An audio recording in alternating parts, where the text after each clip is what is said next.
want to give a shout out to all the grandmothers.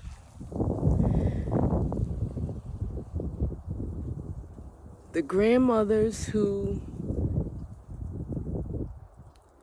have done the work to heal, to get connected. The grandmothers who learn from the mistakes and their missteps with their own children and were able to give their grandchildren a type of love that only grandmothers can give. Shout out to the grandmas. So, I'm in my house. I'm walking past my bookshelf, and I notice on the bottom shelf that a big journal that I had sitting there had fallen over. And what it uncovered was the obituary program for one of my grandmothers. This grandmother I didn't know. And if you've ever been in a church, I don't know if other churches do this, I just know in a Black Baptist church, when there's a funeral service, there's a program, and it has like the what's going to happen at the funeral service, the order of things. It has the information, the obituary about the person who's passed away, photos. It's like a little program booklet, like you would go to a theater, and the play at the theater has a program telling you the order of things, and it has pictures and a description of what you're about to experience. So here comes the honeybee. Bees love me. So the program was of my paternal grandmother, who I did not know. I met her once or twice, but I didn't know who she was. That's a story for another day. I didn't know she was my grandmother. Lots of secrets, lots of hidden information. What a soap opera, right? She tried to connect with me when I was a young adult, and I was foolish, prideful, scared. Honestly, I didn't know how to handle it.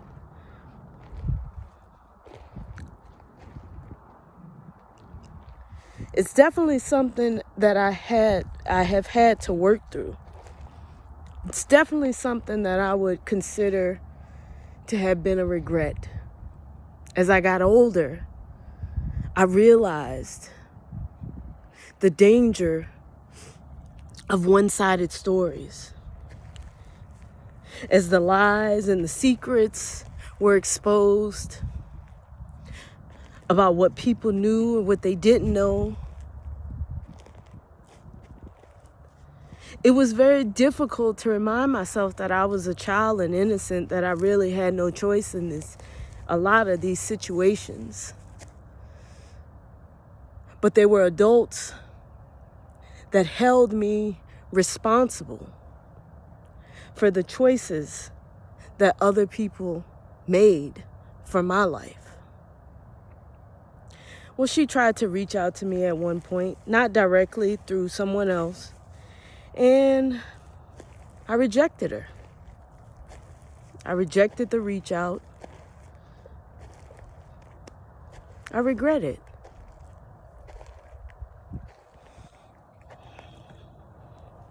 It would have been nice to know her story. And I saw her photo, her obituary program, and it was laid out flat with her face on the cover of it. And I just broke down in tears. That feeling of regret and remorse hit me like a ton of bricks on my chest.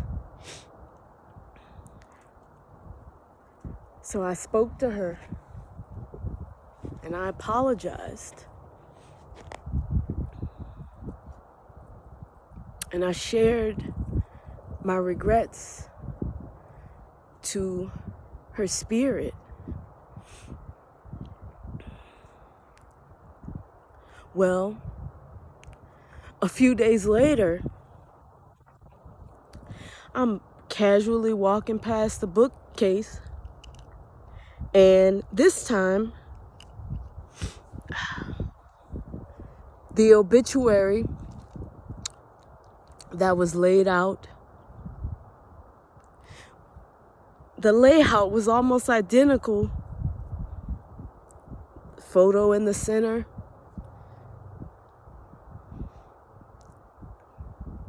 quote from the Bible, date of birth, and their transition date. And it was my maternal grandmother this time. And I could see her face on the obituary, on the funeral program. And I picked it up and I looked at it and I cried. And I spoke to her, thanking her, because I was able to pick up where she left off. She went through a healing journey as well. When people would tell me stories about who she used to be, it was shocking to me. A heavy drinker, a heavy smoker, a party animal. Well, I said, well, I see where I got it from. But the grandmother that I knew was none of those things. She was deeply spiritual, deeply grounded, deeply rooted, sober, no alcohol, no smoking, no drugs, clear-minded, in a deep relationship with God, full of wisdom and knowledge and structure. That's the woman that I knew. So I was able to pick up where she left off on my healing journey. And I spoke to her and I thanked her.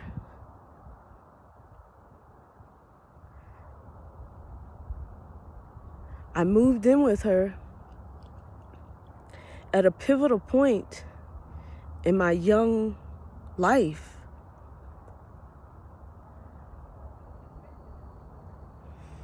I was maybe,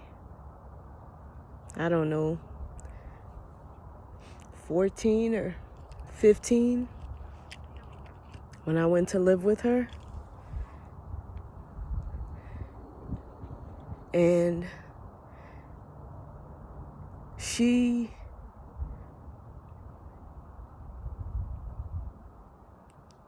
invested in me in ways that no one had ever before.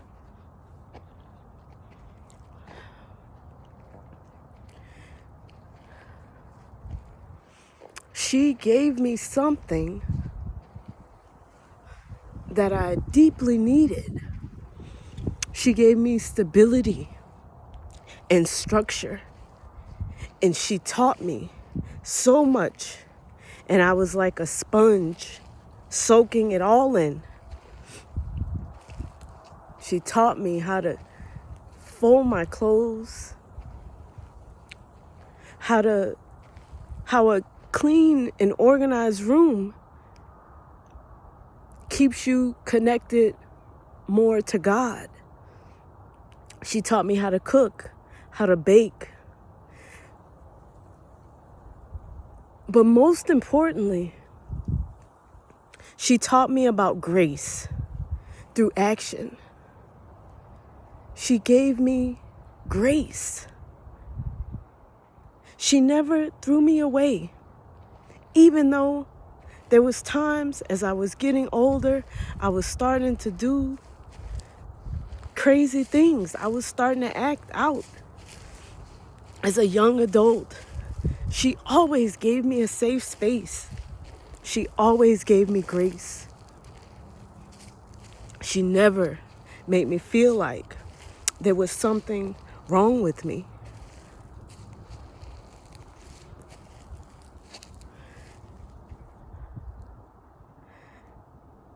Through action, through example. And over the last few years, I've been mindful to not put her on a pedestal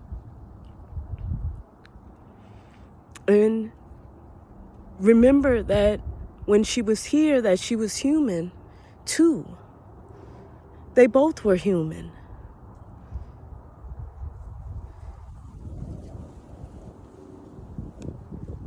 With her, I got to know some of her story. So many things that she shared with me. So many things that I wish I would have had the maturity and the knowledge that I have now to be able to have certain conversations with her. So I think it would be fruitful.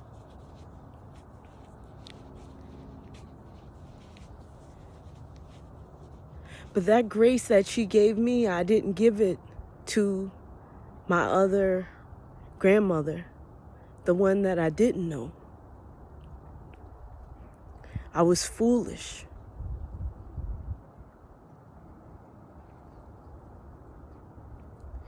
Be careful not to let your pride and your ego and the hurt that you experience in your past, be careful not to allow it to block you.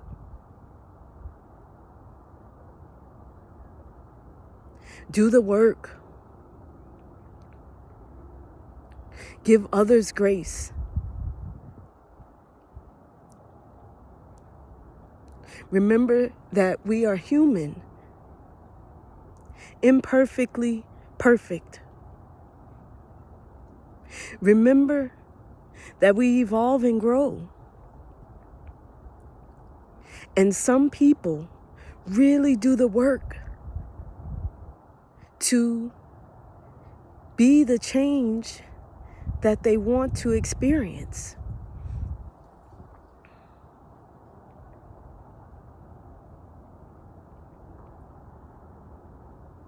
And most importantly,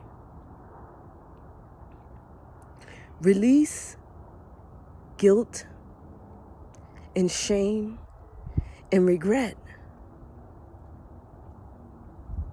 There's so many times where I had to tell myself that I did the best that I could at that time in that moment. That does not erase what I did, but it's acknowledging that I only was working with what I was working with.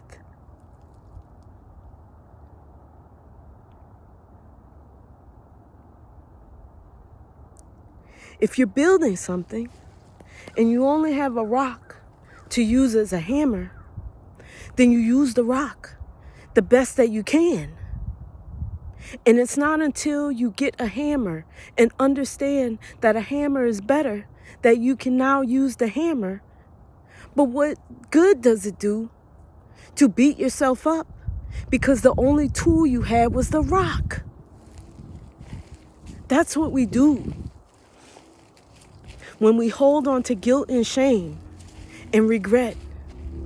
without the acknowledgement of the growth that we are experiencing and have experienced. I'm not a perfect person. I've done shitty things. I've apologized the best I can to if I've offended or hurt people directly.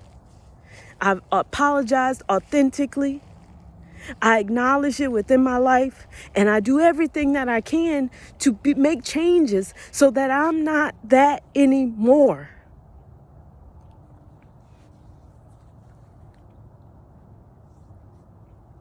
But how can we expect grace from others when we don't give it to others and we don't give it to ourselves?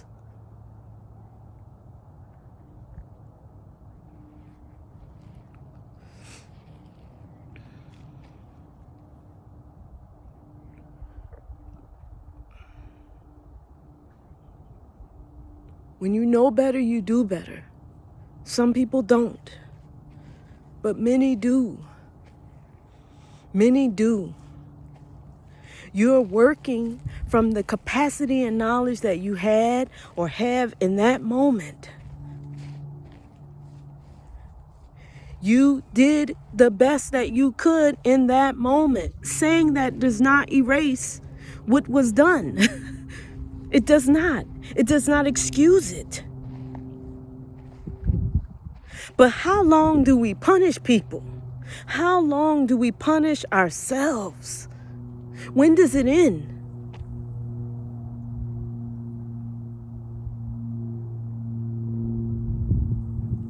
It ends every day. It ends every day.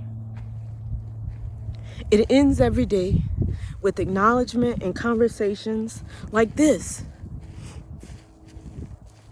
It ends every day.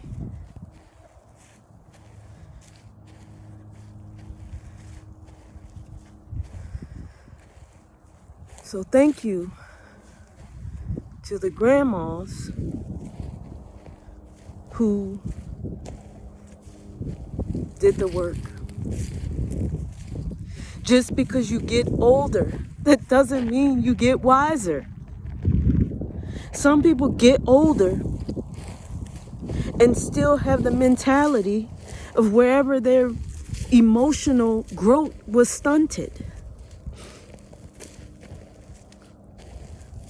Everyone who's old in age is not wise.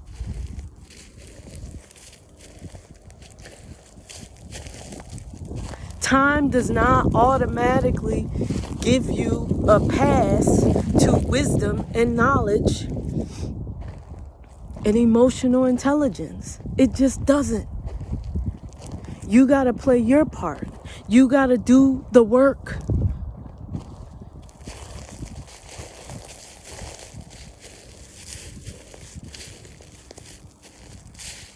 If you want a shift to happen, then you have to make shifts. Small changes, baby steps, teeny tiny steps, teeny tiny micro choices make all the difference. Some days, I give myself a big round of applause because I brush my teeth. I've had days like that. That was a micro choice that benefited me.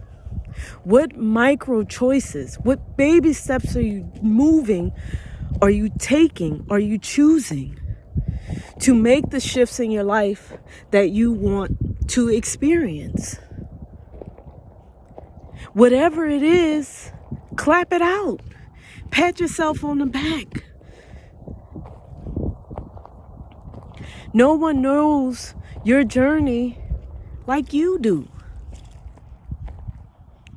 You know when it's something that you should be proud of, that you need to applaud yourself for, that you need to give yourself a word of encouragement, even if it's basic ass shit that some people take for granted. And it's nothing to them to do every day, but it's the challenge for you to do every day. then clap it up for yourself. Clap it up for yourself. Don't allow other people's judgments or other people's capabilities and capacity to deduce where you are and what you're able to do.